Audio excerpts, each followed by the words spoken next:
रोस्टल के मुकामी cinema hall में बैनुल-अक़वामी सतह पर बसने वाली पाकिस्तानी नौजवान नस्ल को अपनी सकाफत से आगाही देने बारे सिलिकेशन की मुआवनत से बनाई गई फिल्म थोड़ी लाइफ थोड़ी जिंदगी की नुमाइश हुई।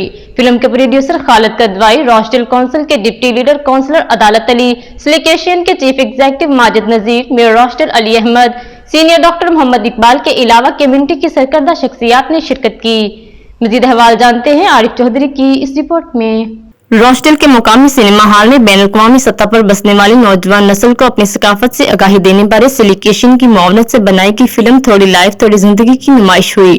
फिल्म के producer, director, writer Khalid Kidwai, Rochdale council के deputy leader councillor Adalat Ali, mayor Rochdale Ali Ahmad, doctor Mohammad Iqbal, Ataul Haq Chauhan, Numan बर्ग, जावेद अख्तर, सहर अली, मुकद्दस मजीद, सिलिकेशन के चीफ एग्जीक्यूटिव माजिद नजीर के अलावा कम्युनिटी की सरकर्दा शख्सियात रजिया चौधरी, संजू, आलिया हाशमी और दीगर ने शिरकत की।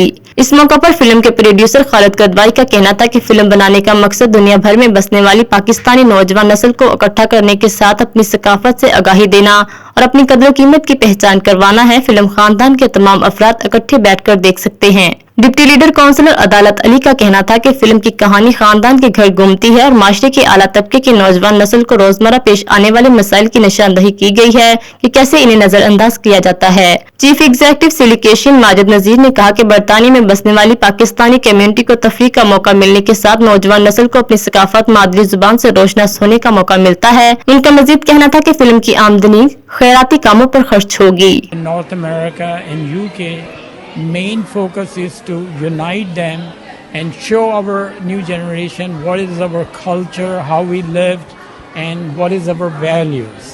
That's the main theme. It's a family drama.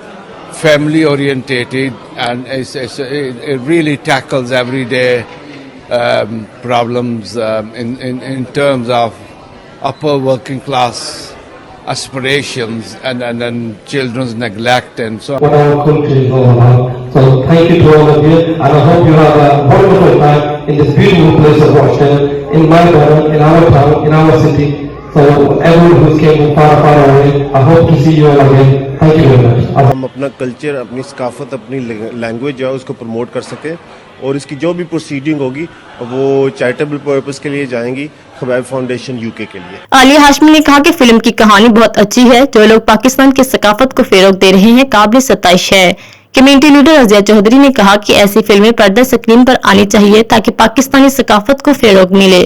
Model Sanju बाबा, मोहम्मद माजिद दीगर का कहना था कि पाकिस्तान फिल्मी मैदान में नुमाया मुकाम रखता है और पाकिस्तान की अदाकारों की अदाकारी भी काबिल रश्क है।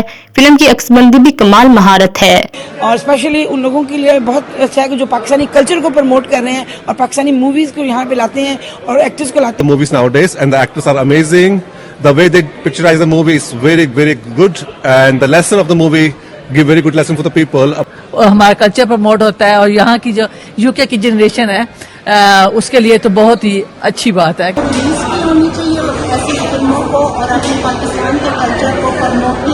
नौजवान नस्ल को भी पाकिस्तान की सकाफत से रोशनास होती है। सिनेमा हॉल में फिल्म खत्म होने के बाद कैसलमेयर कम्युनिटी हॉल में तमाम मेहमानों की खिदमत लाहौरी खानों से की गई। बरतानिया में बसने वाली पाकिस्तानी नौजवान नस्ल को मादरे वतन की सकाफत से रोशनास कराने में सिलिकेशन की मुआवनत से थोड़ी लाइफ थोड़ी जिंदगी फिल्म को पर्दा स्क्रीन पर दिखाना और उसकी आमदन से खैराती कामों पर खर्च करना काबिल सताइश व फख्र है। मजीद बाखबर रहने के लिए देखते रहिए अंडरग्राउंड न्यूज।